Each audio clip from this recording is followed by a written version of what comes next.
গল্পস্রোত চ্যানেলে আপনারা এতদিন ধরে শুনছেন আখতারুজ্জামান ইলিয়াস রচিত উপন্যাস চিলেকোঠার সেপাই এর ধারাবাহিক আয়োজন।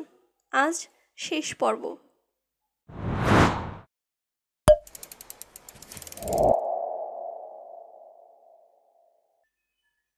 রাত্রে খাওয়াবে বলে উসমানকে জাগাবার চেষ্টা করে ওরা হাল ছেড়ে দিল। আনোয়ার ভয় পায়, উসমান ঘুমের মধ্যে অজ্ঞান হয়ে গেল না তো। করম আলী অবশ্য ঘাবড়ায় না। খিদা পালি নিজেই চেতন পাবো, ভাত তো টেবিলের উপর থাকলই, তাই চেতন পালে ভাত খাওয়ায় ওষুধপাতি দিয়া আমি সুতমু। আপনি যান ভাইজান, কতক্ষণ বসা থাকবেন? কয়েকদিন থেকে রাত্রে অবশ্য করম আলীই থাকে, কিন্তু আজ উসমানের কপাল ব্যান্ডেজ, ঠুট ফুলে ঢোল। যে কাণ্ডটা করলো আজ, এরপর শুধু করম আলীর ভরসায় কি আনোয়ার বাড়ি যেতে পারে? আপনি যান, করম আলী ফের ভরসা দেয়। আত হলো, মনে হয় তামান্নার তাই নিন পারবো। সারা রাত ঘুমাবে? তুমি বুঝলে কি করে? আনোয়ারের ছেলে মানুষী প্রশ্নে করম আলী পরিণত চোখ করে হাসে। এই হাসিতে ভরসা আছে, প্রশ্রয়ও আছে। আনোয়ার তার উপর উসমানের দায়িত্ব দিয়ে দিব্যি বাড়ি যেতে পারে। আনোয়ারের খুব ঘুম পাচ্ছে, শরীর দারুণ ক্লান্ত। করম আলীটা ভাগ্যিস এসেছিল, ও না থাকলে উসমান তাকে লাশ নিয়ে বসে থাকার দশা করে ছাড়ত। করম আলীর উপর কৃতজ্ঞতায় গদগদ হয়ে আনোয়ার তার চাকরির খবর দেয়। ভাইয়া গতকাল তাকে জানিয়েছে ভাইয়ার বন্ধুর অফিসে চাকরি। আনোয়ার চাইছিল একেবারে চূড়ান্ত নিয়োগপত্র নিয়ে করম আলীকে জানাবে, কিন্তু উপচে ওঠা কৃতজ্ঞতা বোধে সামলাতে না পেরে এখনই বলে ফেলল। করম আলী পরশু কাজে যোগ দিতে পারবে। পরশু তো রবিবার, তাহলে তার পরদিন। কাজ এমন কিছু নয়, কেরানিদের ঘর থেকে সাহেবের ঘরে কাগজপত্র ফাইল নিয়ে আসা যাওয়া করা। মতিঝিলের সেই অফিসে ঘর মোটে 2.5টে, সুতরাং আসা যাওয়ার পরিধিও কম। মাঝে মাঝে চা তৈরি করতে হবে। চা তৈরি করা শিখতে করম আলীর কতক্ষণ আর লাগবে? একটু লেখাপড়া জানা থাকলে ভালো হতো। করম আলী নাম দস্তখত করতে পারে না, তাতে আপাতত কোনো অসুবিধা হচ্ছে না। পরে আনোয়ার তাকে খানিকটা লেখাপড়া শিখিয়ে দেবে। একবার কাজ শিখতে পারলে এ অফিস থেকে ও অফিসে যাও, বেতন বাড়িয়ে নাও। মতিঝিলে সাহেব শুভ থেকে শুরু করে পিয়ন চাপরাশি পর্যন্ত এই নিয়মে চলে। ওখানে লোকে চাকরি নেয় মালপানি কামাবার উদ্দেশ্যে। যত পারো, যেভাবে পারো টাকা বানাও। করম আলীও কিছুদিন পর বেশি বেতনে অন্য অফিসে যেতে পারবে। চাকরি ওর জন্য ভালো। এই পা নিয়ে চাষবাসের কাজ করবে সে কি করে? আর ওকে জমি বর্গাই বা দেবে কে? আর এখন গ্রামে দেখলেই আফসার কাজের লোক ওকে নির্ঘাত পুলিশে ধরিয়ে দেবে। করম আলী চুপচাপ শুনে আর উসখুস করে। অনেকক্ষণ পর আস্তে আস্তে বলে, কিন্তু ভাইজান, আমার তো বাড়ি যাওয়া নাগে। বাড়ি? গ্রামে যাবে? কবে? 2-4 দিনের মধ্যে গেলে ভালো হয়। অনেক দিন হয় বাড়ি ছাড়া। যাও, কাজে জয়েন করে সপ্তাহখানেক পর 3-4 দিনের ছুটি নিয়ে ঘুরে এসো। অফিসে বলো যে বাড়িতে সবাইকে বলে আসা হয়নি, বিছানাপত্র আনতে হবে। বিছানা? আচ্ছা, বিছানা না হয় আমি ব্যবস্থা করব, এই ঘরেই থাকবে। মেঝেতে অসুবিধা হবে? না ভাইজান, দালানের মধ্যে মেঝেও যা, চৌকিও তাই। কথা সেটা নয়, বাড়িতে গেলে আমি তো আর আসবার পারবো না। মানে? তোমার চাকরি ঠিক করলাম যে। ঢাকাত বসে চাকরি করলে হামাগরে পুষাবো কন? বাড়ির জন্য মন খারাপ করে? আনোয়ারের রাগ হয়। বাড়ির জন্য এরকম স্বেতসেতে টান হলো এদের প্রধান রোগ। এই পিছুটান থাকলে এদের দিয়ে কি হবে? ফাপড়ের কথা কন? ফাপড় তো এনা নাগেই, তাই বলে ফাপড়ে অস্থির হলে হামাগরে চলে? ধান কাটার সময় হিয়ার অঞ্চলে গেলে কয়টা মাস কোটে কোটে থাকি, তখন কি বাড়ি ঘরের উদ্দেশ্য থাকে? তাহলে তাহলে বাড়ি যাবে কেন?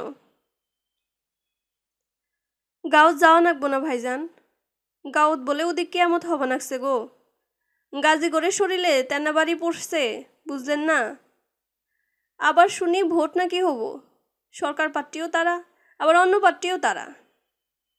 ভোট হলে তামাম গাঁও খালি খচ্চা বেড়াবো।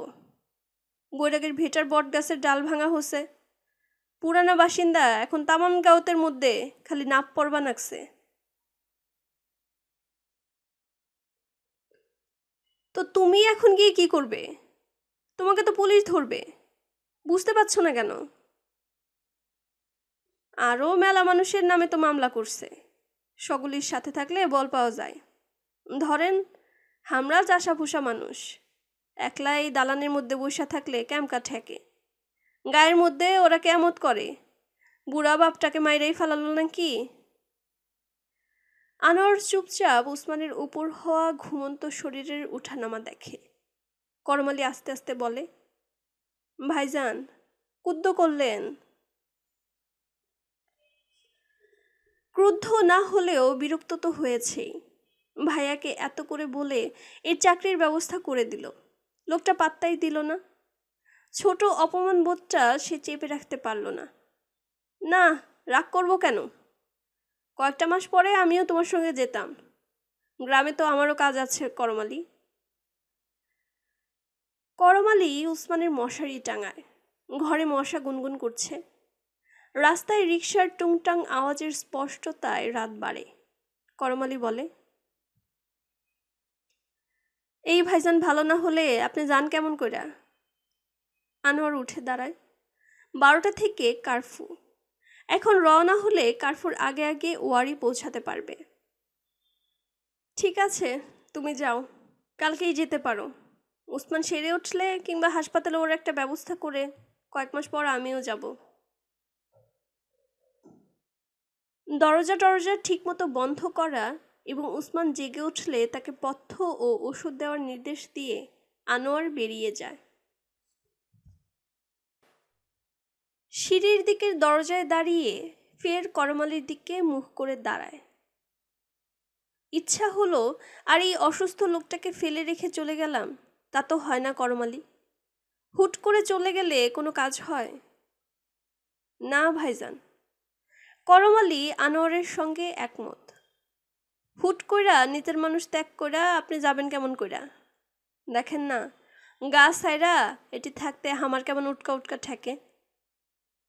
পরদিন উসমানের ঘুম ভাঙে সকাল 8টার দিকে।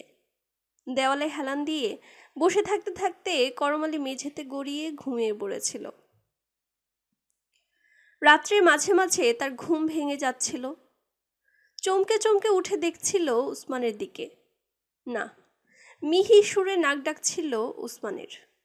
খুব ভোরে উঠে ছাদে মুখ ধুয়ে করমালি ফের বসেছিল মেঝেতে। উসমানের জাগরণের প্রতীক্ষায় বসে থাকতে থাকতে তার ভয় হচ্ছিল। মানুষটার সঙ্গে দেখা না করেই তাকে বাড়ির দিকে রওনা হতে না হয়। করমালি অবশ্য ইচ্ছা করলে আরও কয়েকটা দিন থেকে যেতে পারে, কিন্তু তাহলে এখানে চাকরি নেওয়ার জন্য আনোয়ার নতুন করে চাপ দেওয়ার সুযোগ পায়। এখন করমালি কি তাই পারে? বৈরাগের ভিটার বাস্তুচ্যুত জিন গ্রামে ঝাঁপিয়ে পড়েছে, সব তছনছ করে দিচ্ছে। এই সময় দালানের ভেতর সে বসে থাকে কোন আক্কেলে? আনোয়ারের কথা সে রাখে কিভাবে? আনোয়ার ভাইজান মানুষ খুব ভালো, মিয়ারা বলো গাজীরা বলো, ভদ্রলোকদের মধ্যে এরকম মানুষ মেলে না গো। দেখো না, কাল রাত্রে করমালি চলে যাবে শুনে কত রাগ করলো, আবার বেরিয়ে রাস্তা থেকে ফের মশা তাড়াবার কয়েল এনে জ্বালিয়ে দিয়ে গেল। উসমানের মশারি টাঙিয়ে দিলে মশা তো তোমাকে একলা পেয়ে সব রক্ত খেয়ে ফেলবে। না বাবু, এরকম ভালো মানুষ পাওয়া যায় না। বন্ধুর রোগ নিয়ে তার মাথা এখন গরম। করমালির ছটফটানি সে বুঝবে কিভাবে? সকালবেলা মেঝেতে বসে এইসব ভাবতে ভাবতে করমালির চোখ জড়িয়ে আসছিল। কি? চেংটুর সঙ্গে সে হেঁটে চলেছে কোনো নতুন চরের ভেতর দিয়ে। শীতকালের সরপরা যমুনায় বুদবুদ উঠেছে। চ্যাংটু বলছে, একটা খাপি জাল হলে পাঙ্গাস ধরা গেল নি রে। যমুনার ভেতর থেকে বড় পাঙ্গাস ঘাই মারে। ঘাই মারার শব্দে তন্দ্রা ছিঁড়ে গেলে করমালি দেখে ওসমান খুব শব্দ করে হাই তুলছে। চেতন পালেন ভাইজান? খুব নিন পারছেন গো, উঠেন, মুখ ধুয়ে নাস্তা করেন। জড়ানো গলায় ও ঘুষি খাওয়া ফোলা ঠোঁটে উসমান কি বলে করমালি বুঝতে পারে না। কি কোন ভাইজান, খিদা নাকছে? আনোয়ার ঢুকে বলে, হ্যালো উসমান, ঘুম ভাঙলো? এখন ফ্রেশ তো? উসমান বড় বড় চোখে তাকালে তার চোখের গাঢ় লাল ও খয়েরি রেখাগুলোর রং পানসে মনে হয়। এতক্ষণ ঘুমিয়ে কি তার চোখের অস্থির রক্তচিহ্ন মুছে গেছে? চমৎকার। আনোয়ারের বুক কাঁপে। ওসমান বোধহয় ভালো হয়ে গেল। প্রচণ্ড আঘাত বা দুর্ঘটনার লুপ্ত স্মৃতি ফিরে পাওয়ার কত গল্প শোনা যায়। ওসমানের কি তাই হলো? কাঁপতে কাঁপতে আনোয়ার বলে, ওসমান উঠো, মুখ ধুয়ে নাও, চলো আজ একটু বাইরে যাব। রেক্সে যাবে? অদ্ভুত ভঙ্গি করে ওসমান হাসে। চলেন।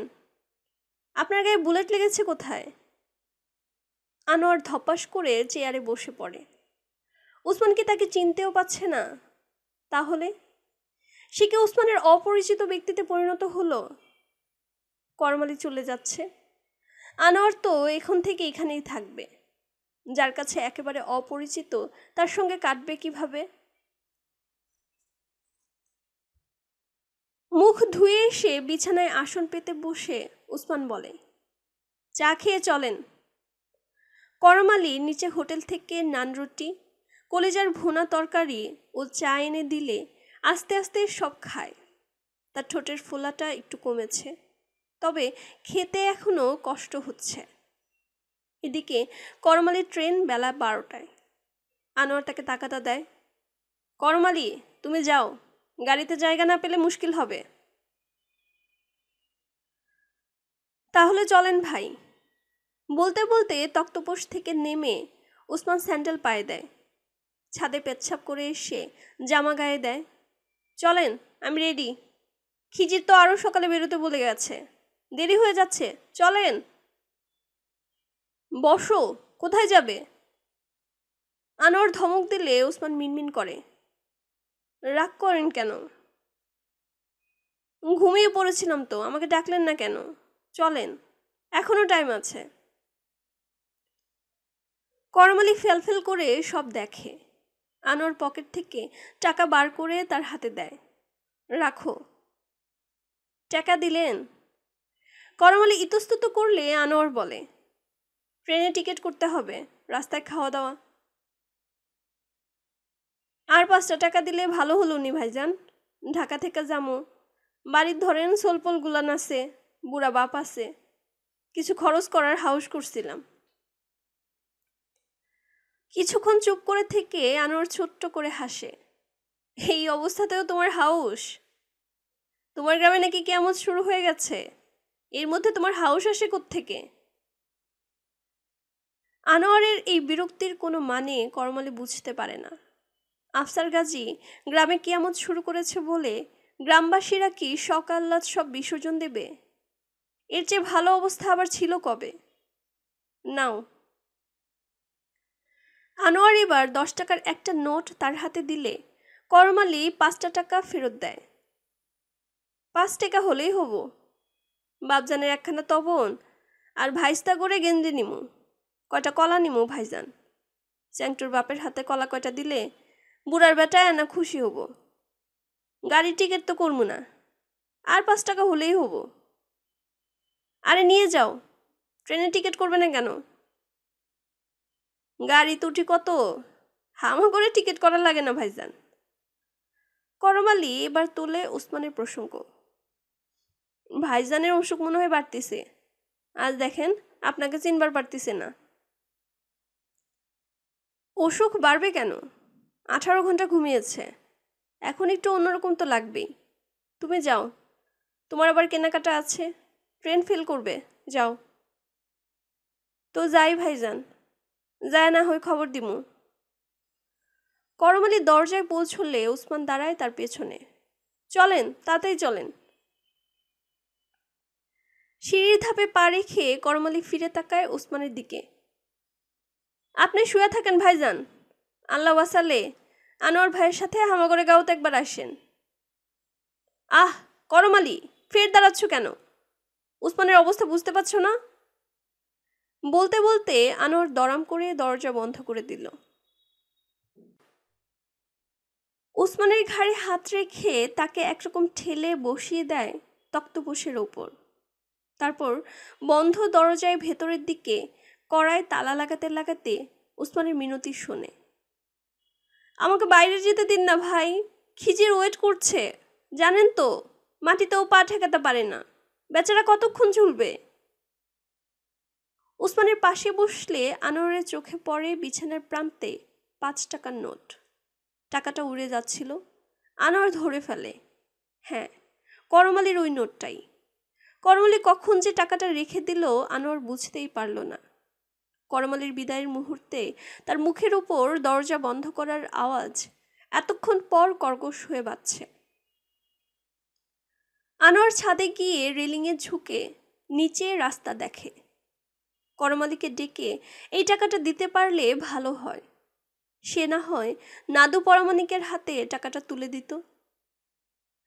রাস্তায় রিকশার সারি, মিউনিসিপ্যালিটি থেকে নতুন রিকশার লাইসেন্স দেওয়া হচ্ছে। রাজ্যের রিকশা এসে অপেক্ষা করছে লাইন ধরে। রিকশার লাইনের উপর ল্যাম্পপোস্টের নিচে পানবিড়ি সিগারেটের দোকান। এর একটু দূরে টিনের ডাস্টবিনের পাশে ঝগড়া করছে নেরি কুত্তা ও ধুমসি কুত্তা। আর একটু দূরে রিকশায় উঠে হুড ঢেকে দিচ্ছে এক তরুণী। এইসবেরও সামনে ইলেকট্রিক তারের ঝাঁকের নিচে খুঁড়িয়ে খুঁড়িয়ে হাঁটছে করম আলী। আনোয়ার ডাকে, করম আলী, ও করম আলী। কিন্তু রাস্তায় স্কুটার, রিকশা, নারায়ণগঞ্জগামী বাস, পথচারী মানুষ এবং ঝগড়ায় মত্ত কুকুরদের সমবেত ধ্বনিতে তার স্বর চাপা পড়ে। করম আলী ফিরেও তাকায় না, খুঁড়াতে খুঁড়াতে চলে যাচ্ছে জনসন রোডের দিকে। ওসমানের সঙ্গে আনোয়ারও সারাদিন বন্দি। তবে এভাবে থাকার কয়েকটি সুবিধাও সে আজ আবিষ্কার করল। তাদের বাড়ির মতো সবসময় লোকজনের আসা যাওয়া নাই, তবে লোক দেখার ইচ্ছা হলে ছাদের রেলিং ধরে দাঁড়ালেই হলো। বাসে, স্কুটারে, রিকশা, গাড়িতে এবং নিজ নিজ পদযুগলে চলমান মানুষের বিরতিহীন প্রবাহ সবই দেখা যাচ্ছে। কিন্তু আনোয়ার আছে নিরাপদ দূরত্বে। তার ইচ্ছা না হলে কেউ তার দিকে ফিরেও তাকাবে না। আমার ঘরের মধ্যেও একা হয়ে রয়েছে।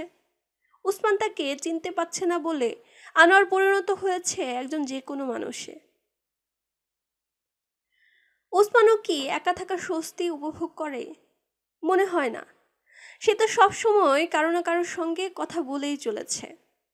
তার পছন্দ মতো লোক সে বেছে নেয়, কিংবা তার কপাল গুণে পছন্দসই লোকজন তার চোখের সামনে আসে এবং তাদের সঙ্গে কথা বলে জটিল মাথা আরও জটিল করে তোলে। তার কথাবার্তা বেশিরভাগই অস্পষ্ট। উচ্চারণের ভঙ্গি থেকে মনে হয় আজ বোধহয় খুব কবিতা আবৃত্তি করছে। কবিতার কোনো শব্দই বোঝা যায় না, তবে এটুকু ধরা যায় যে তার বেশিরভাগ শব্দই 2 সিলেবলের। মাথার জটিলতা ঝেড়ে ফেলার জন্যে কি ওসমান এই পথ ধরল? একজন পাগলের পক্ষে কি শব্দ সাজানো সম্ভব? এই নিয়ে আনোয়ার বেশ সমস্যায় পড়ে। কাল ওসমানকে নিয়ে ডাক্তারের কাছে গেলে কথাটা তুলতে হবে। বিকালবেলা আলতাফ ঘরে ঢোকে। তার মাথায় অন্য সমস্যা। কি দোস্ত, এখানে ঢোকাটাই তো মুশকিল, দরজার সামনেও রিকশার লাইন। ঢুকতে তো তবু পারলে, বেরোনো প্রায় অসম্ভব। সকালে শুনলাম নতুন লাইসেন্স নেওয়ার জন্য রিকশার কিউ নাকি গ্যান্ডারিয়া পর্যন্ত পৌঁছে গেছে। সকালে ছিল গ্যান্ডারিয়া পর্যন্ত, এতক্ষণ তাহলে নারায়ণগঞ্জ। আলতাফ ঠাট্টা করে, কিন্তু ঢাকায় রিক্সা বৃদ্ধির সরকারি পরিকল্পনার কথা বলতে গিয়ে তার হাসি মুছে যায়। এইসব আসলে শয়তানি। বড় শহরে কখনো রিক্সা থাকে? সিটিতে থাকবে অটোমোবাইলস। পাঞ্জাবিরা ঢাকাকে কিছুতেই সিটি ডিক্লেয়ার করবে না, বুঝলে? সিটি ঘোষণা করলেই এখানে চাকরিরত যাবতীয় লোককে সিটি অ্যালাউন্স দিতে হবে। সারাদের বুক টাটায়। ওদিকে বাংলার কৃষকের রক্তে গড়ে তোলে করাচি। করাচি কমপ্লিট হলো তো ইসলামাবাদ। ঢাকাকে সিটি বানালে বাংলার কৃষকের লাভ কি? তোমার তো লাভ হয়, তুমি সিটির অধিবাসী হতে পারো। তোমাদের কলেজের গভর্নিং বডিকে প্রেশার দিয়ে বাড়ি ভাড়া বাড়িয়ে নিতে পারো। এক্সট্রা পাওনাটা না হয় তোমাদের বিপ্লবের জন্য চাঁদা দিলে। কথাটা বলতে পেরে আলতাফ খুশি হয় এবং একটু চা খেতে চায়। দাঁড়াও, আমি নিয়ে আসছি। আমার ভাতও খেতে হবে, দুপুরে কিছু খাইনি। রেস্টুরেন্টে খেয়ে এবং উসমানের জন্যে প্লেটে খাবার ও সবার জন্যে কেতলিতে চা এনে আনোয়ার দেখে যে উসমান দাঁড়িয়ে রয়েছে ছাদে, পাশে জুম্মন। আলতাফকে একটু বিচলিত মনে হচ্ছে। একটু আগে এই ছোকরা এসেছে, উসমান তো চিনতেই পারছিল না। অথচ দেখো, এই ছোকরা এসে কি ইশারা করলো আর সঙ্গে সঙ্গে চলে গেল ছাদে।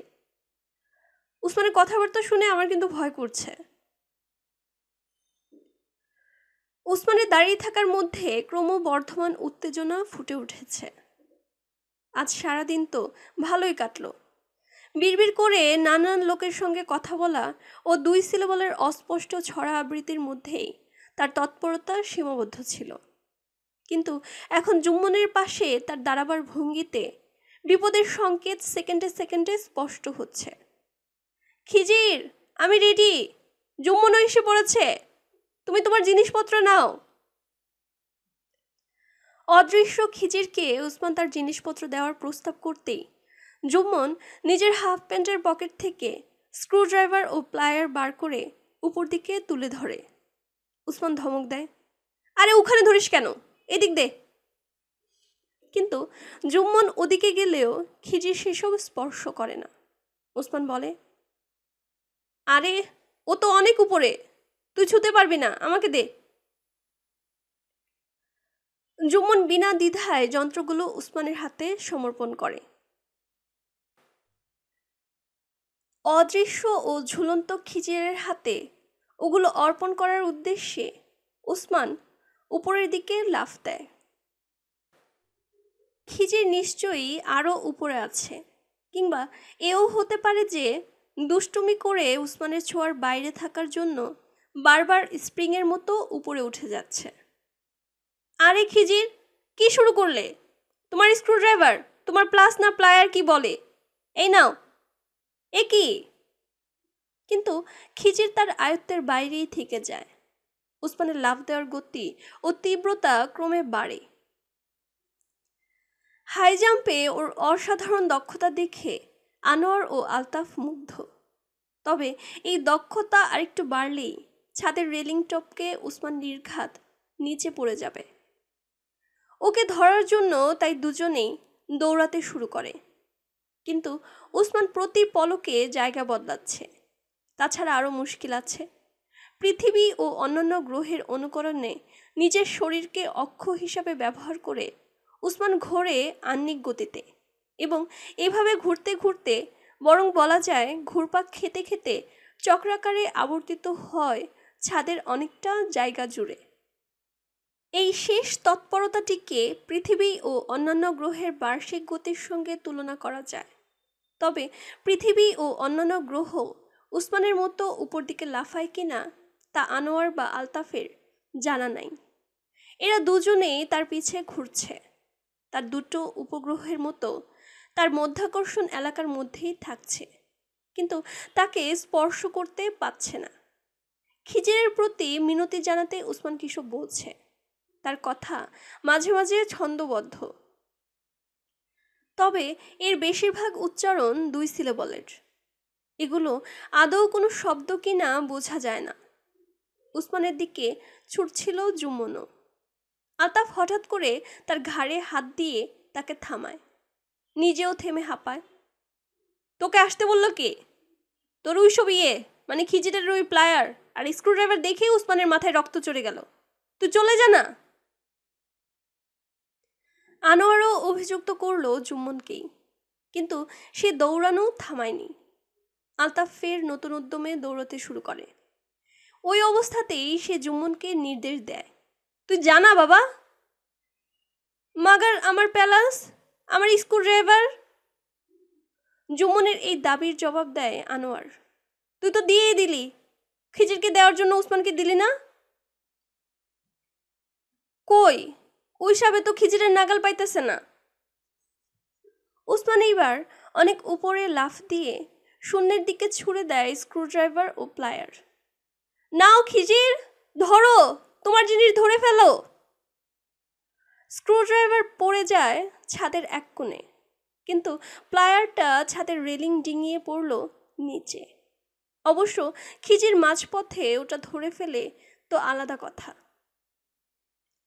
স্ক্রুড্রাইভারটা চট করে কুড়িয়ে নিয়ে চিলেকোঠার ভেতর দিয়ে গিয়ে সিঁড়ি বেয়ে নিচে নেমে গেল জুম্মন। রেলিংয়ে ভর দিয়ে ঝুঁকে আলতাফ দেখল রাস্তার ধারে ড্রেনে হাত ঢুকিয়ে জুম্মন প্লায়ারটি খুঁজছে। আলতাফ আরও কিছুক্ষণ দেখত, কিন্তু উসমান ধপাস করে বসে পড়েছে ছাদে। আনোয়ার তার কাঁধে হাত দিতে সুবোধ বালকের মতো সে উঠে দাঁড়ায়। চলেন, কোথায় যেতে হবে চলেন।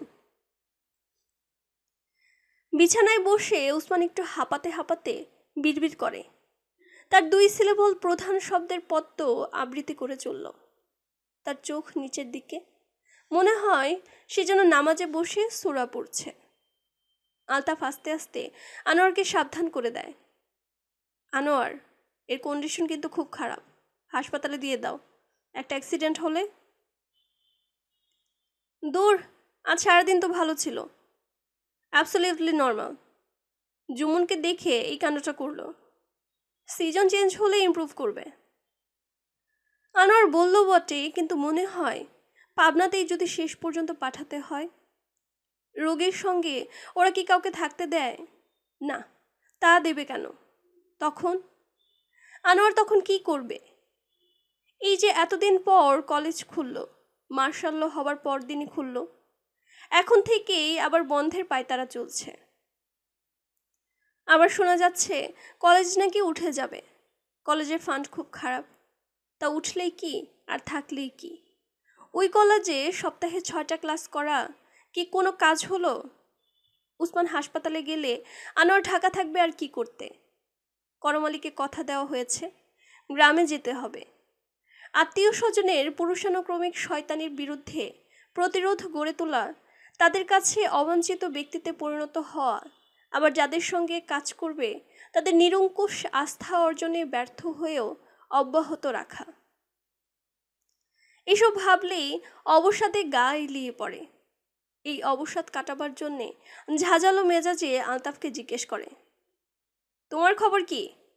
Political activities? ভালো, খুব ভালো রেসপন্স পাওয়া যাচ্ছে। তা তো পাবেই, আনোয়ার সঙ্গে সঙ্গে স্বীকার করে। মাঠ তো তৈরি করা হয়েছে, এই মাঠকে তোমরা পকেটে পড়ার ব্যবস্থা করছো। মুভমেন্টের সময় যেসব লোক পিপলের টার্গেট ছিল, এখন তোমাদের ডানার নিচে এসে গ্রামকে তছনছ করে বেড়াচ্ছে।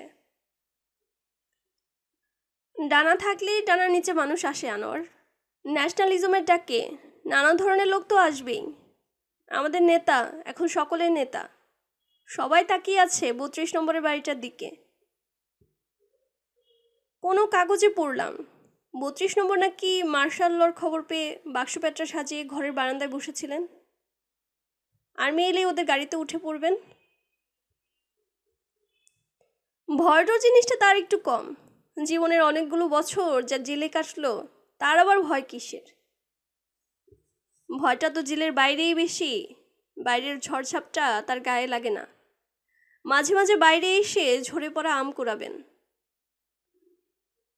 ঝড়ঝাপটা কি সবসময় ভালো? ঢাল নাই, তলোয়ার নাই, নিধিরাম সর্দার হয়ে লাভ কি? ঢাল তলোয়ার ছাড়াই যা হলো তাতেই নেতা বেরিয়ে আসতে পারলেন। এখন তার কাজ হলো নিধিরামদের হাতে ঢাল তলোয়ার যাতে উঠতে না পারে সেই ব্যবস্থা নিশ্চিত করা। এই অ্যাসাইনমেন্ট তাকে দিল কে? যাকে মুক্ত করে আনার জন্য মানুষ বুলেটের সামনে এগিয়ে যায়, তাকে কেউ কোনো অ্যাসাইনমেন্ট দিয়ে মাঠে নামাতে পারে না, বুঝলে?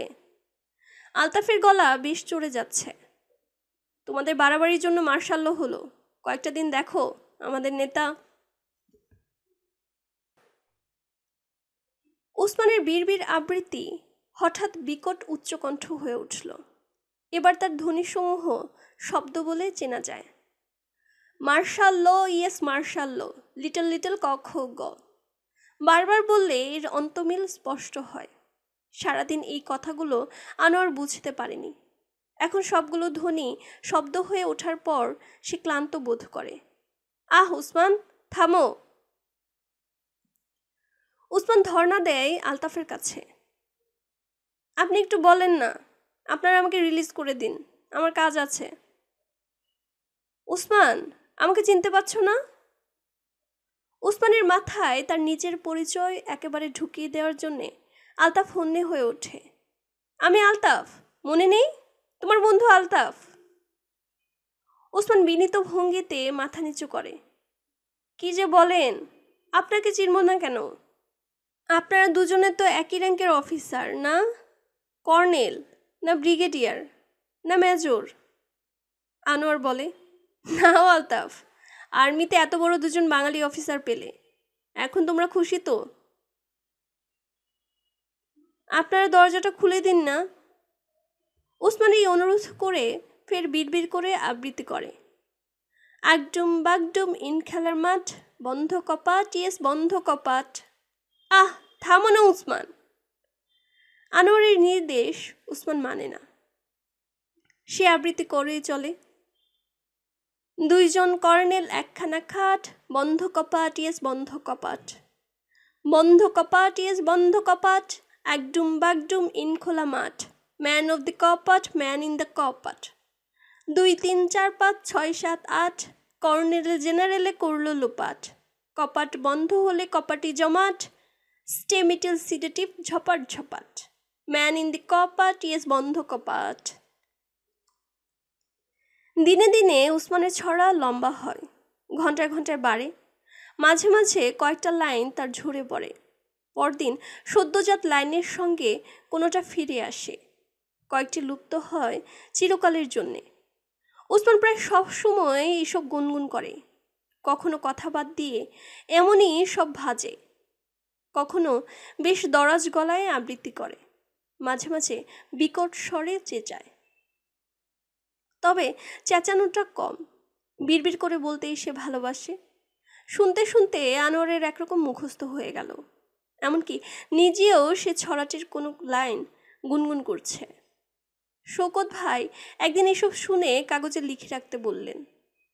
সাইকিয়াট্রিস্টকে দেখালে উসমানের চিকিৎসায় কাজে লাগতে পারে।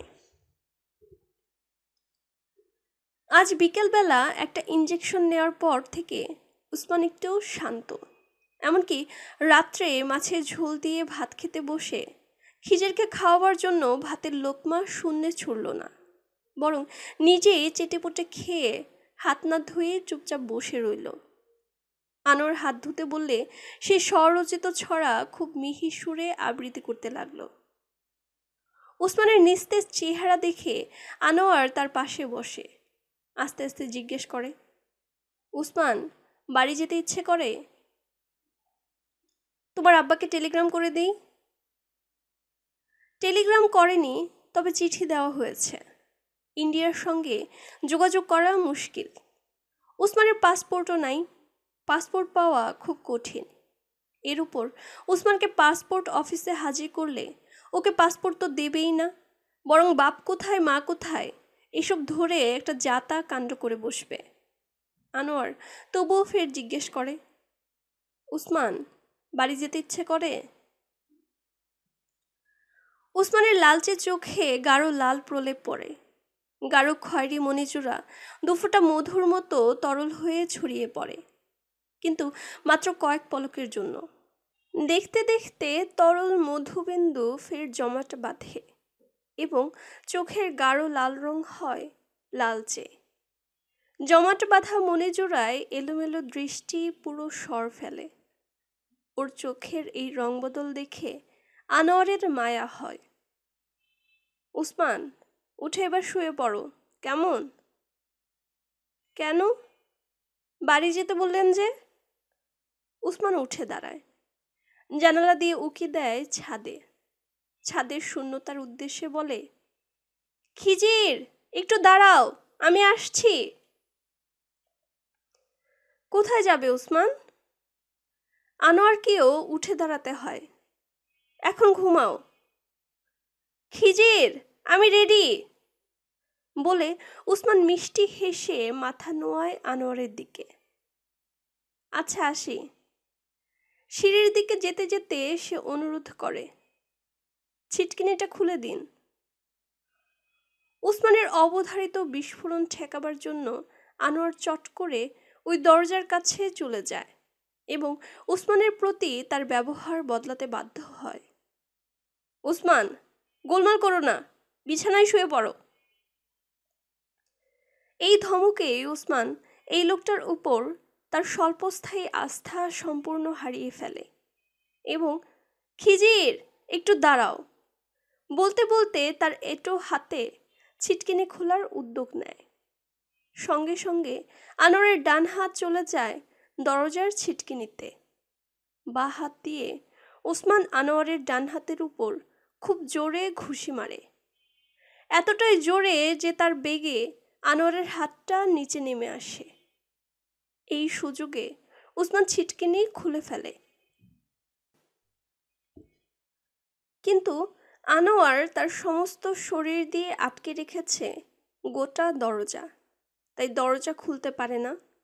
ওসমান তখন চিৎকার করে খিজিরের সাহায্য চায়। খিজির, আরে এসো না, আমাকে দরজা খুলতে দিচ্ছে না তো। উসমান তার দুই হাত দিয়ে আনোয়ারের ডান হাত চেপে ধরেছে। তার বাঁ হাতটা পড়েছে একটু বেকায়দায়, সেটা কোনো কাজে লাগানো যাচ্ছে না। আনোয়ার ভয় পায়। উসমানের হাতে যে প্রবল বল টের পাওয়া যাচ্ছে তা কিন্তু অস্বাভাবিক। রাত্রি বাজে 10টা, বাইরে কারফিউ। এই অন্ধকারে অপঘাতে মৃত খিজির কি উসমানের উপর সাংঘাতিকভাবে ভর করল? একজন মৃত ও একজন জীবিত মানুষের সম্মিলিত শক্তির সঙ্গে সে পারবে কেন? ভয়ে আনোয়ারের গলা শুকিয়ে আসে। আজ রাত্রে এদের সঙ্গে আবার কোনো দুর্ঘটনা না ঘটে। জীবিত মানুষের গলা শুনবার জন্যে নিজেই চিৎকার করে ওঠে, ওসমান, তুমি এ কি শুরু করলে? সরে যাও, এখান থেকে সরো। জানলা দিয়ে ঢুকতে পারবে না, দাঁড়াও, ছাদের দরজা খুলে দিচ্ছি। খিজিরকে এই নির্দেশ দিয়ে ওসমান তাকে ঘরে ঢুকবার জন্য ছাদের দিককার দরজা খোলার উদ্দেশ্যে এদিকের দরজা থেকে সরে দাঁড়ায়। সঙ্গে সঙ্গে আনোয়ার ওর দুটো হাতই ধরে ফেলে। তার হাতগুলো আনোয়ারের জোর হাতের ভেতর নড়াচড়া করে। টানতে টানতে আনোয়ার তাকে বিছানার দিকে নেওয়ার চেষ্টা করে। টানা হেঁচড়ার এই ব্যায়াম করার ফলে ব্যায়ামের নিয়ম অনুসারে আনোয়ারের শরীরে বল ফিরে আসে। তবে উসমানের সঙ্গে পারা অত সোজা নয়। এক ধাক্কায় আনোয়ারকে সে প্রায় ঠেলে ফেলেই দিয়েছিল। তবে এই ধাক্কাটা সামলাতে গিয়ে আনোয়ারের বেশ সুবিধাও হলো। তাকেও একটা ধাক্কা দিতে হয়।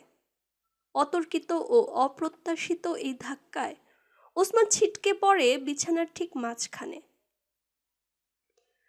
ওসমানের উপর লাফিয়ে পড়ে ওর দুই বাহুর উপর শক্তি প্রয়োগ করে আনোয়ার ওকে চিৎ করে শুইয়ে দিল। দুই বাহু মূলে নিচের দুহাত চেপে ধরে আনোয়ার ওয়ার্নিং দেয়, ওসমান, বাড়াবাড়ি করো না, সোজা হাসপাতালে পাঠিয়ে দেব। কত ধানে কত চাল, এখানে বুঝতে পারোনি না? আপনি না বললেন আমি বাড়ি যেতে পারবো? আমাকে রিলিজ করে দেন না, বাড়ি যাই। আমি বাড়ি যাব। বাড়ি যাব বললেই বাড়ি যাওয়া যায়? ওসমানকে সম্পূর্ণ কবজা করতে আনোয়ার ওর মুখ ভ্যাংচায়। বাড়ি যাব, বাইরে বেরোলেই বাড়ি। রাস্তায় নামলেই বাড়ি যাওয়া যাবে, খিজি সব চেনে, বেরোলেই ও বাড়ি নিয়ে যাবে। উসমান ফের ওঠার চেষ্টা করছে। আনোয়ারের হাতে তালুতে উসমানের বাহুমূলের পেশির কাঁপুনি বেশ ভালোভাবে টের পাওয়া যায়। উসমান এবার ওর পা দিয়ে আনোয়ারকে এলোপাথারি আঘাত করতে শুরু করে।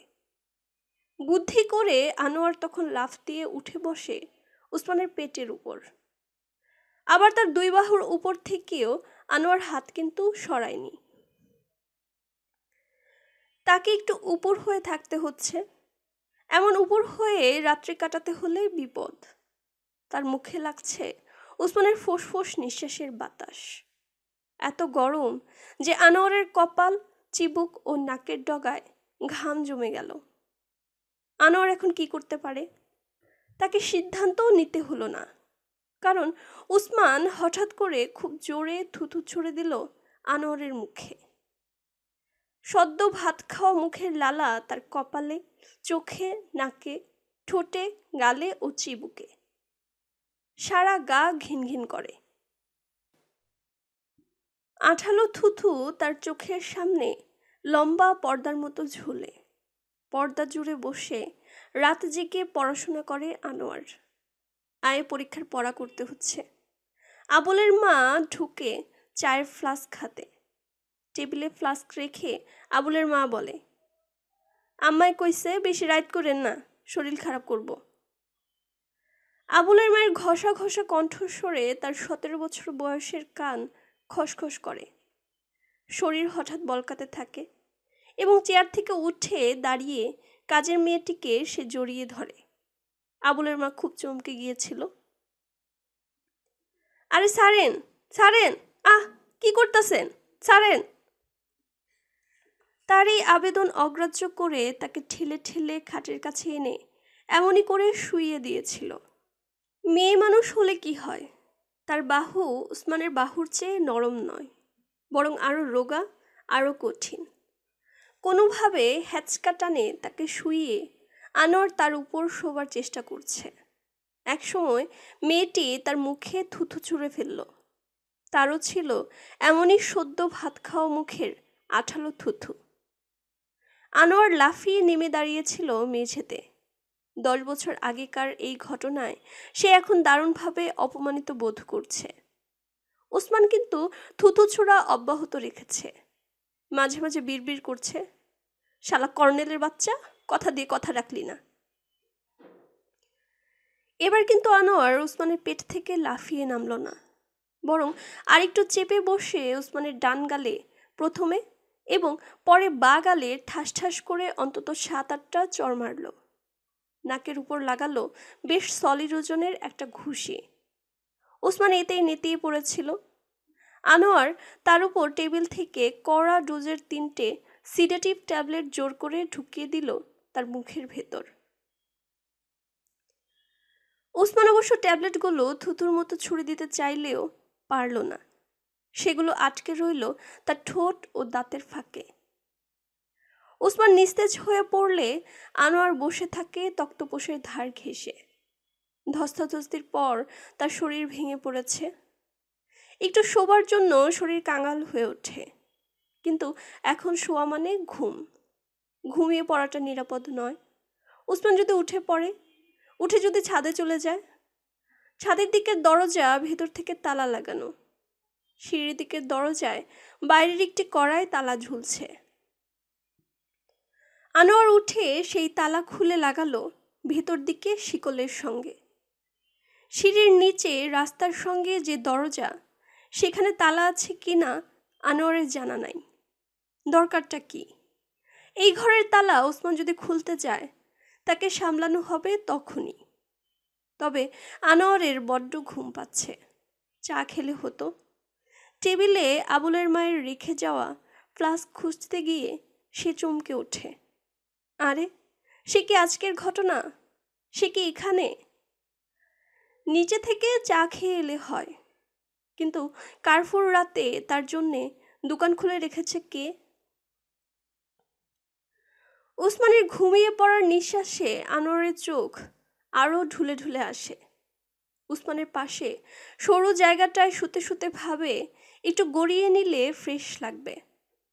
রাত জাগতে তখন কষ্ট হবে না। কিন্তু এখন ক্লান্তি তো একটুও কাটে না। মনে হয় লম্বা রাস্তা ধরে সে হাঁটছে। এটা কোন রাস্তা তাই বলো? চন্দনদহ বাজার থেকে সে হেঁটে চলেছে নিজেদের গ্রামে। গাবতলায় গরুর গাড়ির চাকায় ক্ষয় হওয়া জায়গায় আনোয়ার হোঁচট খায়। এর ফলে সে চমকে ওঠে, কিন্তু ঘুম ভাঙে না। তন্দ্রার পাতলা একটি পরতে ভেসে উঠে ডুবে যায় ঘুমের অনেক ভেতরে। স্বপ্নে গ্রামের রাস্তায় পা হড়কে যাওয়ায় ঘুমের ভেতর চমকে ওঠে ডান পায়ের অবস্থান পাল্টায় আনোয়ার। ওই পায়ের ধাক্কায় জেগে ওঠে ওসমান। সঙ্গে সঙ্গে কপাল ও ঠোঁটের ব্যথা কনকন করে ওঠে। বলতে গেলে এই ব্যথাই তাকে অনেকক্ষণ ধরে একটু একটু করে ঠেলছিল। ভালোভাবে জেগে উঠবার পর ব্যথা কিন্তু ভোঁতা হয়ে আসে। মনে হয় তাকে জাগিয়ে তোলা ছাড়া তার কপাল ও ঠোঁটের ব্যথার আর কোনো ভূমিকা নাই।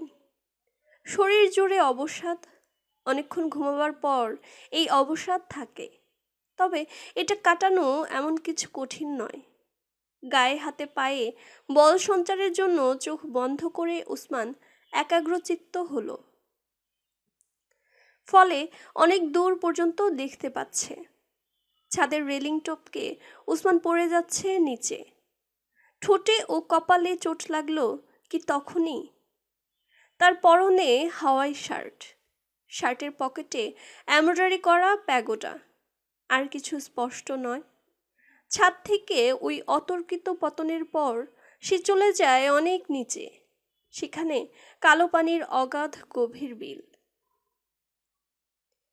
বিলের উপরকার চেহারা ঝাপসা। গভীর পানির তলায় বিলের হিমকাদাময় আদুরে পেটের ভেতর সে সাঁতরাচ্ছিল। তখন কে তাকে খুব জোরে ধাক্কা দেয়। কে সে? কবেকার নৌকাডুবির পর নৌকার ভাঙা গলুই গাঁথা ছিল বিলের তলায়। তার সঙ্গে হয়তো তার মাথা ঠেকে গিয়েছিল। অথবা বিলের প্রধান ব্যক্তিত্ব জনাব রাঘব বোয়াল, সিতারি ইমতিয়াজ, হেলালি জুরাত, কিংবা তার পরিষদ জনাব বাঘা শোল তমঘা ই খিদমত ঘাই মেরেছিল। সেই ঘায়ে তার কপাল টনটন করছে। এই ব্যথা একটু ভোঁতা হয়ে গেলেও এর সাহায্যে বিলের ছলছল স্পন্দন চেনা যাচ্ছে। বিলের গভীর ঘন বুক থেকে কখন যেন সে উঠে এসেছে ডাঙার উপর। বিলের কলি খুলে ওসমান ফুটে বেরিয়েছে। সমস্ত শরীর তার একেবারে টাটকা ও নতুন। চোখ মেললে দেখে সে শুয়ে রয়েছে এই ঘরে, এই বিছানার উপর। মেঝেতে বসে চাষাভুষা চেহারার একটি লোক তার দিকে হাঁ করে তাকিয়েছিল। এখন বুঝতে পারছে ওই লোকটাকে ওরা বন্দি করে রেখেছিল। বোকাশোকা গ্রাম্য মানুষটি দিব্যি ছাড়া পেয়ে বেরিয়ে গেল। আরে ওসমানের কিনা এই বন্দিত্ব ঘোচার কোনো লক্ষণই নাই। আহেন, বাড়ায় আহেন। ও ওসমান সাহেব, আহেন না। জানলার বাইরে দাঁড়িয়ে ডাকে খিজির। খিজিরকে দেখা মাত্র ওসমানের সব কিছু মনে পড়ে গেল। এই তো তার পাশে শুয়ে রয়েছে এক সেন্ট্রি। এই পাহারাদার কে? একে চেনা চেনা মনে হয়। হ্যাঁ, এইবার চিনতে পারে। ব্যাটা মিলিটারির লোক। মেজর না কর্নেল? আরে দূর, অত সোজা। ব্যাটম্যান কি জন টন কিছু হবে। পুলিশ কনস্টেবলও হতে পারে, তবে ভাবসাব দেখে মনে হয় ব্রিগেডিয়ার কি মেজর জেনারেল হতেও পারে। এত ক্ষমতাবান অফিসার না হলে ওসমানকে এভাবে আটকে রাখে। এর হাত থেকে রেহাই পাবার উপায় কি? মিলিটারির লোক, মানুষকে যতভাবে পারো বন্দি করে রাখার যাবতীয় ফন্দি রপ্ত করাই এদের জীবনের পরম সাফল্য। লেখাপড়া জানে না, এমনকি যুদ্ধটাও ঠিকমতো করতে পারে না, অথচ দেখো শালারে কি মৌজে থাকে। তো নিজের দেশের নিরীহ নিরস্ত্র মানুষকে বন্দি করার ফন্দিটুকু না জানলে কে এত মৌজ মারতে পারে? উসমান সাহেব, বাড়ায় আহেন। দেরি হয়ে যায়, আহেন। খিজির বড্ড তাগাদা দিচ্ছে, বুঝতে পারছে না এই জোয়ানটির হাত থেকে বেরিয়ে আসা কত কঠিন কাজ। এদের হলো ওয়ান টেক ব্রেন, খুলের ভেতর যা ঢুকানো হলো তাই সেট হয়ে গেল চিরকালের জন্য। তাই নিয়ে দিনরাত ঘুতঘুত করবে, খাঁটি ও নির্ভেজাল শোরের বাচ্চা। এদের মধ্যে আবার বড় বড় পজিশন নিয়ে যারা, তারা হলো শুয়োরের বড় ভাই গন্ডারের মতো। একদিকে দৌড়াতে শুরু করলে আশেপাশে তাকায় না। গন্তব্য বলে আদৌ কিছু আছে? উসমান মাথা তুলে পাশের লোকটির হাত ও পা দেখে। সেখানে নখ ও থাবা লুকিয়ে রেখে বেটা গভীর ঘুমে অচেতন। ডরান কেলায়? খিজির ফের তাগাদা দেয়। দুপুরবেলা দেখলেন না ওই গ্যারাম্মা চাষাটা কেমন ফাল পাইরা গেল গিয়া? ওই মিলিটারি হালায় কত ডাক পারলো, কিছু করবার পারলো? আপনি খালি ঘরের মধ্যে বয়া মুঠি মারেন। খিজির কথা বলছে একা, কিন্তু এইসব বাক্যে কোরাসের আভাস। অনেক লোক থাকলে এই মেজর না কর্নেল না দারোগা না কনস্টেবল না মেজর জেনারেলকে ভয় পাবার কি আছে? তবু সাবধানের মার নাই। উসমান ভালো করে ঘুমন্ত লোকটির মুখ পরীক্ষা করতে থাকে। আরে আহেন না, কত মানু বাড়ায় আহে। আপনি দেখি দিন নাই রাত নাই, হুয়া খান একবার উপতা কইরা একবার চৌকির লগে ঠেকাইয়া খালি খোয়াব দেখেন। উঠেন, গতটা ঝাড়া দেন। কিন্তু বেরিয়ে যাব বললেই বেরোনো যায়। এই ঘরের দুটো দরজাতেই তালা, তার উপর পাশে ডিউটি দিচ্ছে শাসালো সেন্ট্রি। উসমান খুব সাবধানে উঠে বসে। এই সামান্য নড়াচড়ায় সেন্ট্রিশালা ঘুমের মধ্যে সাড়া পায় এবং অস্ফুট স্বরে বলে, এই আব্দুল, আমার ঘড়িটা। উসমান এবার নিশ্চিত হলো, না, বেটা ঘুমিয়েছে। ঘুমাও, গভীরভাবে ঘুমাও। ঘুমার মধ্যেও তোমার ঘড়ির ভাবনা। কি হইল, মরলেন নাকি? আহেন না। না, খিজিরের বিবেচনা বোধ কম। আরে খিজিরের কি? খিজিরের ঘর নাই, বাড়ি নাই, দরজা নাই, ছিটকিনি নাই, তালা নাই, টেবিল নাই, ঘড়ি নাই, ঘন্টা নাই, মিনিট নাই। ইচ্ছা হলো আর সোজা বেরিয়ে পড়ল। আমি কি তাই পারি? আমরা যাই, আপনি মিলিটারি হালার তলায় উপতা হয়ে নিন পারেন। তক্তপোষের সস্তা কাঠ ক্যাচক্যাচ করে। ঠান্ডা মেঝেতে পা পড়লে উসমানের মাথা শিরশির করে ওঠে। না, ভয় কিসের? কর্নেল না মেজর না দারোগা না মেজর জেনারেল বেটা কাদার মধ্যে মুখ গুজে ঘুতঘুত করে ঘুমায়। ঘরে আলো জ্বলছে। উসমান আস্তে করে সুইচ টিপে অন্ধকার করে দিল। বাইরের আলোয় মশারির আড়ালে লোকটির ঘুমন্ত মুখ ভারী দুঃখী দুঃখী মনে হয়। লোকটি কে? কে? উসমানের করটিতে একটির পর একটি ঢেউ খেলে। লোকটি কে? কে? ঢেউয়ের গতি ক্রমে দ্রুত হয়। তীব্র ও দ্রুত গতিতে ঢেউয়ের মাথার ফেনায় টুটাফাটা কয়েকটি ছবি চিকচিক করে ওঠে। কার সঙ্গে হেঁটে হেঁটে উসমান রাস্তা পাড়ি দিচ্ছে, হাঁটছে তো হাঁটছেই। রথখোলার মোড় পর্যন্ত বড় মার্কা একটা গাড়ি লাল রঙের আভাস দিয়ে কোথায় হারালো। ঢেউ চলে যায় দূরের কোনো অদৃশ্য তটভূমিতে। কিছু দেখা যায় না। না, দেখার জো নাই, দেখার দরকার নাই। উসমান সোজা হয়ে দাঁড়ালো। আসছি খিজির। আলো না থাকলেও এই ঘরের সব কিছু তার জানা। টেবিলের উপর এলোমেলো বইয়ের স্তূপ, প্লেট, বাটি, পানির গ্লাস, সিগারেটের প্যাকেট, দেশলয়। আলনায় ময়লা কাপড়, মেঝেতে লুঙ্গি ও গেঞ্জি। উসমানের বুক টনটন করে। এরকম হচ্ছে কেন? আরে না, আসলে টনটন করছে তার তলপেট। ওদিকে ছাদের দরজায় তালা। উসমান বাধ্য হয়ে ঘরের ভেতরেই লুঙ্গি তুলে পেচ্ছাপ করতে শুরু করলো। পাইপ দিয়ে পানি ঢালার মতো ঘুরিয়ে ঘুরিয়ে পেচ্ছাপ করে। টেবিলের বইপত্র ভিজে যায়। প্লেটে কুসুম গরম হলুদা পানি জমে, আলনার কাপড় ভেজে এবং সব দিয়ে থুয়ে যা থাকে তাই দিয়ে ভিজিয়ে দেয় উপর হয়ে শোয়া সেন্ট্রির নাদুস নুদুস পাছাখানি। এতেও তার ঘুম না ভাঙায় ওসমান বীর পুরুষের মতো বালিশের নিচে হাত দিয়ে বার করে নেয় চাবির গোছা। সিঁড়ির দিকে দরজায় লাগানো তালা খুলতে তার 1 মিনিটও লাগে না। চাবির গোছাটি সে ছুঁড়ে ফেলে জানলা দিয়ে, খুব জোরে ছোড়ে। ছাদ পেরিয়ে ছাদের রেলিং ডিঙিয়ে চাবির গুচ্ছও পড়ে যায় নিচে। সেন্ট্রি বেটা চাবিটা না পেয়ে বেশ ধান্ধায় পড়বে। এটা ছাড়া আর মানুষকে সে বন্দি করবে কিভাবে? দরজা তো খোলা হলো, কিন্তু নিচে নেমে কি হবে? রাস্তায় হাজার হাজার রিক্সা, রিক্সার ভেতর লুকিয়ে রয়েছে মিলিটারি। হাড্ডি খিজির বলে, কি হইল? রাস্তায় মিলিটারি। মিলিটারির মায়ের রে বাপ, রাস্তা ওগো জমিনদারি। চুতমারানিরা দালানি মারত ব্যাগটি কবজা করছে, রাস্তা ভি দখল করব। ওসমানের সামনে অন্ধকার খাদ, এই খাদের ভেতর নিচে নামবার সিঁড়ি, কিন্তু সিঁড়ি দিয়ে নামতে ওর কোনো অসুবিধা হয় না। একডুম বাগডুম খোলা মাঠ ঘাট, ম্যান অব দি কপাট, ম্যান ইন দ্য কপাট গুনগুন করে গাইতে গাইতে ওসমান নিচে নামে। কোনো ধাপে পা হড়কায় না, তবে সিঁড়ির শেষ ধাপে নেমে ধাক্কা খায় দরজার সঙ্গে। তাকে আটকাবার জন্যে দরজা নিজেই এগিয়ে এসেছে। উপরের ছিটকিনি খুলে দরজায় ঠেলা দিলে কপাট দুটো একটু ফাঁক হলো।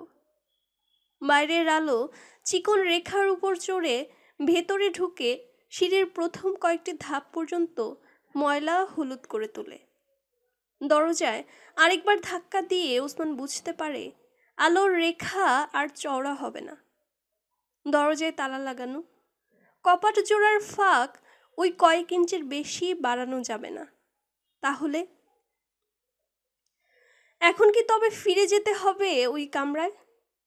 তক্তপোষে শুয়ে ঘুমাবার সম্ভাবনায় ওসমান হাই তোলে। শরীর এলিয়ে পড়তে চায়, কিন্তু শোবে কোথায়?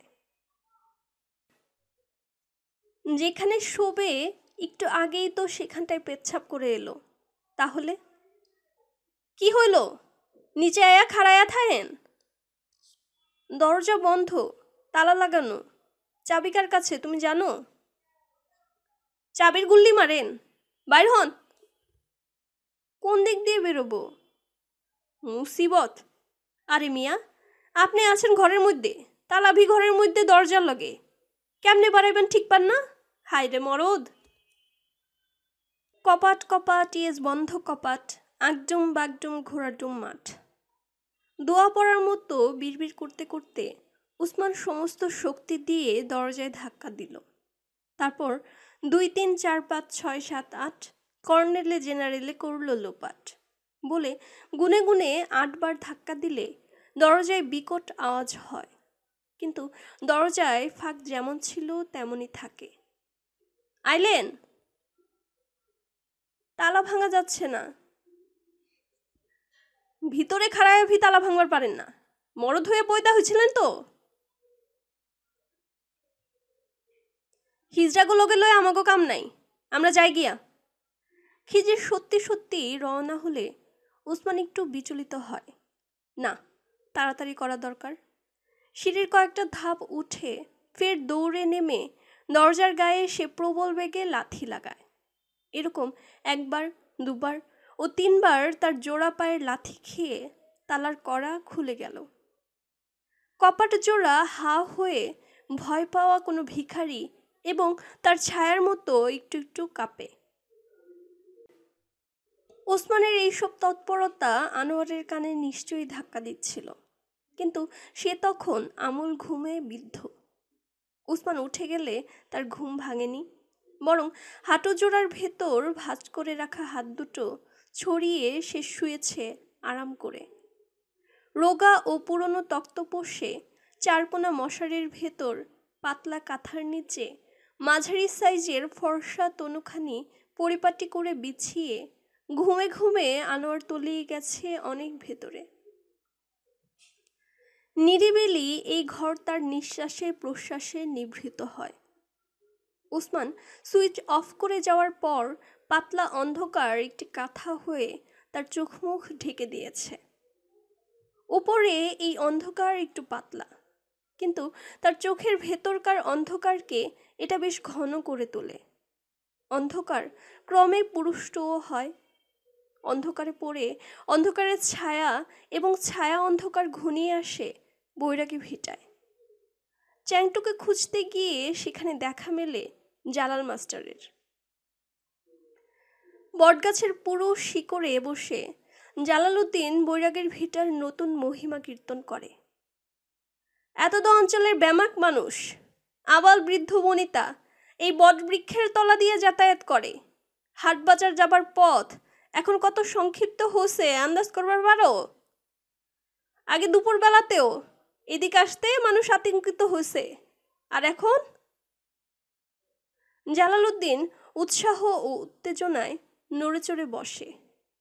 এখন বিকাল হলে স্থানীয় চ্যাংরা প্যাংরা যুবক ও তরুণদের বেড়াবার জায়গা হচ্ছে এটা। আবার ধরো ধর্মসভা কও, ওয়াজ মাহফিল কও, আর সভা সমিতি কও, এই কয়টা ইউনিয়নের মধ্যে এরকম জুতের জায়গা আর কোথায় পাবো? বগুড়া থেকে নেতৃবৃন্দ আসেন এই বটবৃক্ষের তলায়, গ্রামবাসী তেনাদের ভাষণ শুনে, বুঝলা না?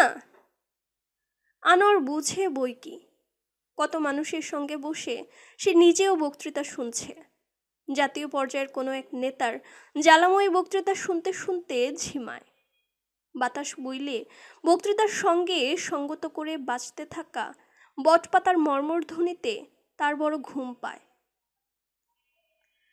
স্বপ্নের এই ঘুম আনোয়ারের সত্যিকারের ঘুমকে মস্ত বড় কড়াইতে ধিকি ধিকি তাপে জাল হতে থাকা দুধের মতো আওটায়। তার গালের ভেতর টাকরায় জিভ লেকে আওয়াজ হয়।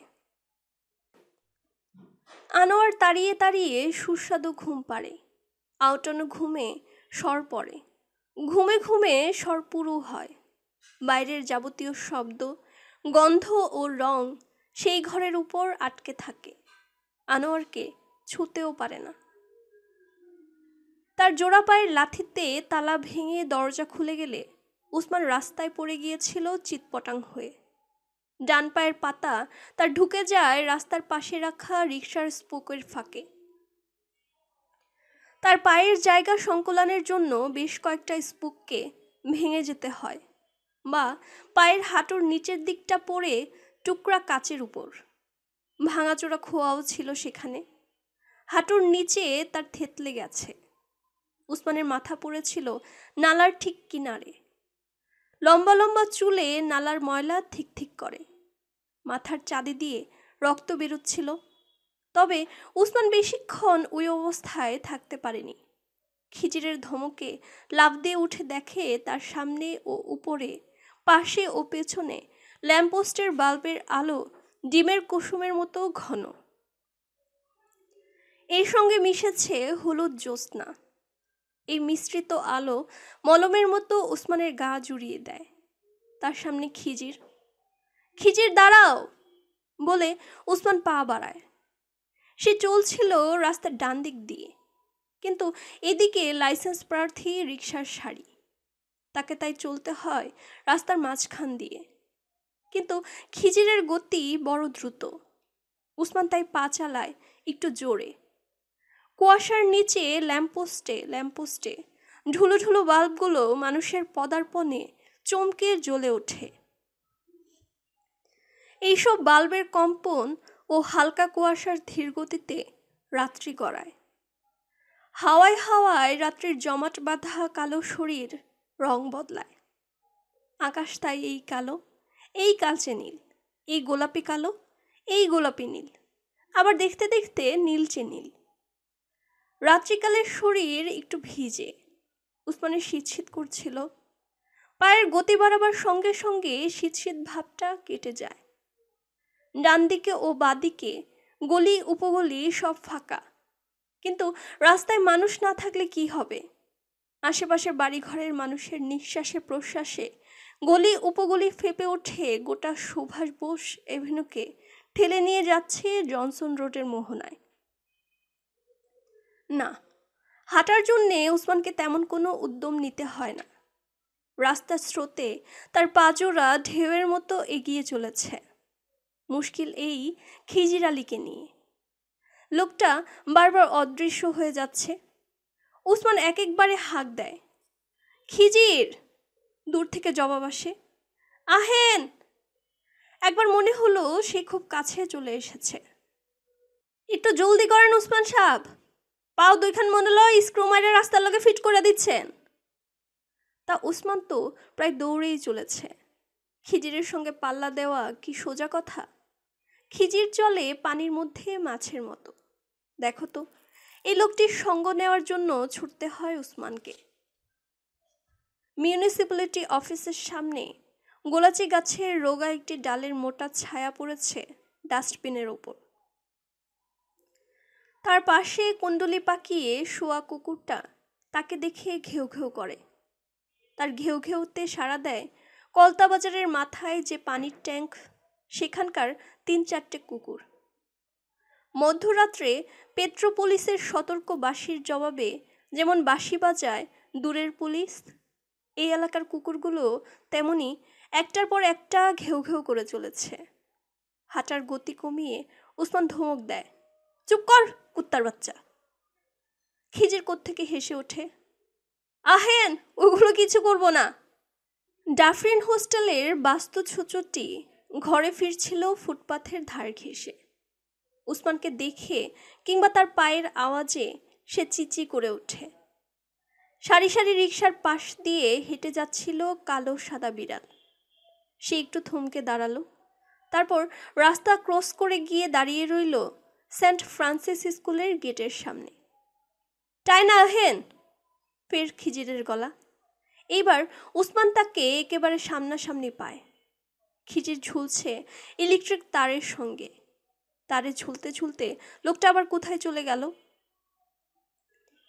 মাথার উপর ইলেকট্রিক তারের ঝাঁক ছুটে চলে ল্যাম্পপোস্ট ছুঁয়ে ছুঁয়ে। তারের ভেতরকার বিদ্যুতের চলাচল খিজির নিশ্চয়ই স্পর্শ করতে পারছে। স্পর্শ করা কি বলছো? লোহার রডের মতো আঙুলগুলো দিয়ে ইলেকট্রিক তার মুচড়ে বিদ্যুৎ সে নিংড়ে নিচ্ছে নিজের হাড্ডিসার শরীরে। না হলে ব্যাটা এরকম স্পিড পায় কোত্থেকে? উসমান এইবার খুব জোরে দৌড়াতে শুরু করে। তার আশা ইলেকট্রিক তারের ঝাঁক একবার না একবার ছৌ মেরে তাকে তুলে নেবে ওই উঁচুতে। খিজিরের পাশে চলতে তখন আর তাকে কোনো বেগ পেতে হবে না। ভিক্টোরিয়া পার্ক ঘিরে দুবার চক্কর দেওয়ার পর উসমান গনি একেবারে আড়ালে পড়ে গেল। তাহলে সে রাস্তা ধরল কোন দিকের? এখান থেকে অনেক জায়গায় যাওয়া যায়। উসমান কোথায় যেতে পারে? নর্থ ব্রুক হল রোড ধরে শ্যামবাজার গেলে সামনে বুড়িগঙ্গা। বুড়িগঙ্গা পার হতে পারলে তাকে ঠেকায় কে? ট্যাক্সি স্ট্যান্ডের ভেতর দিয়ে চিত্তরঞ্জন এভিনিউ বায়ে রেখে শাখারিপট্টি ক্রস করে চলে যেতে পারে ইসলামপুর। পাকুড়তলা, মিটফোর্ড, ইমামগঞ্জ পেরিয়ে চকবাজার। বাদিকে বড়কাটরার ভেতর দিয়ে হেঁটে গেলে সোয়ারি ঘাট। উসমানের যেমন স্পিড, তাতে মোগল আমলের বাড়িঘর হুড়মুড় করে নদীতে টেনে ফেলে দিব্যি সাঁতরে সে চলে যেতে পারে নদীর ওপারে। ওপারে গ্রাম, একটার পর একটা গ্রাম যদি সে পেরিয়ে যায় তো তাকে ঠেকায় কে? আবার ভিক্টোরিয়া পার্ক থেকে জনসন রোড হয়ে নবাবপুর ধরে দৌড়ালে পৌঁছে যাবে গুলিস্তান। গুলিস্তান এলাকায় যানবাহনের অভাব হবে না। একটা বাসে চাপতে পারলে চলে যেতে পারে অনেক দূর। আরেকটি রাস্তার কথা বিবেচনার মধ্যে রাখা দরকার। ভিক্টোরিয়া পার্কের উত্তরে পুরনো পানির ট্যাঙ্কের সামনে দিয়ে কলতাবাজার হয়ে উসমান ছুটতে পারে দুলাই খালের দিকে। খালে খিজিরের ছায়া দেখে তার সঙ্গ লাভের উদ্দেশ্যে পানিতে ডাইভ দেওয়াটা উসমানের সমীচীন হবে না। ডাইভ দিতে গেলে উসমান আহত হতে পারে, কারণ সেখানে পানির চিহ্ন মাত্র নাই।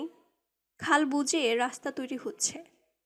রহমতুল্লার মজুরেরা সেখানে ইট বিছায়, মেশিনে সুরকির সঙ্গে সিমেন্ট মেশায়। লম্বা লম্বা রডের উপর ওইগুলো ঢেলে রাস্তা বানায়। দিনের বেলা হলে আলাউদ্দিন মিয়াকে সেখানে পাওয়া যেত। কারফু বলে রাত্রে কাজ বন্ধ। দিনের বেলা হলে আর কেউ না হোক, জুম্মনটা উসমানের আশেপাশে ঘুরঘুর করত। কারফুর দাপটে ছোড়াটা এখন কমলাপুর স্টেশন কি স্টেডিয়ামের বারান্দায় পড়ে পড়ে ঘুমাচ্ছে। আবার এমনও হতে পারে সে ঘুমিয়েছিল সদরঘাট টার্মিনালে। জাহাজ ভিড়বার সময় বাঁশির গম্ভীর আওয়াজে তার ঘুম ভেঙে গেছে।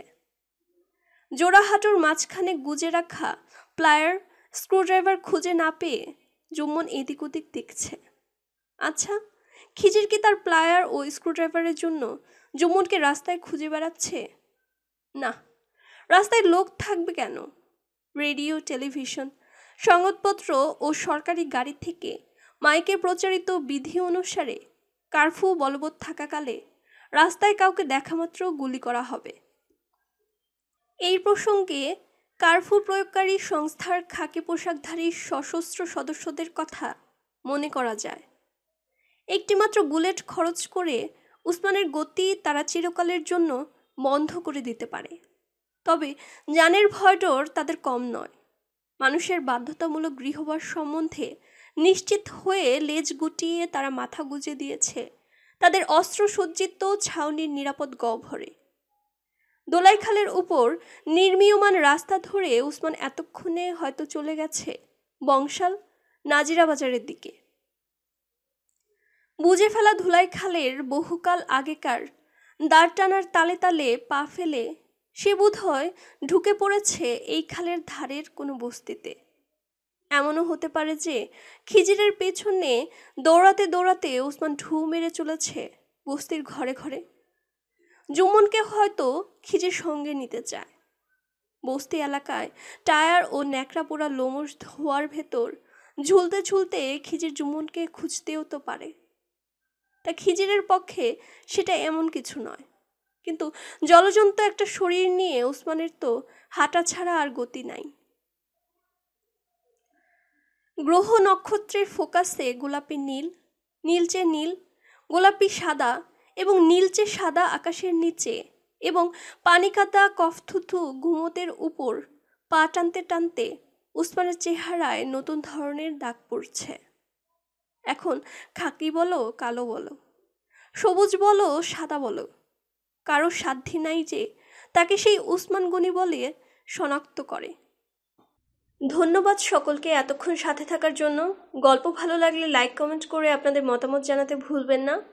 আর এই চ্যানেলটিকে সমৃদ্ধ করতে সাবস্ক্রাইব করুন এবং নিয়মিত আমাদের গল্প পেতে পাশে থাকা বেল আইকনটি প্রেস করে রাখুন।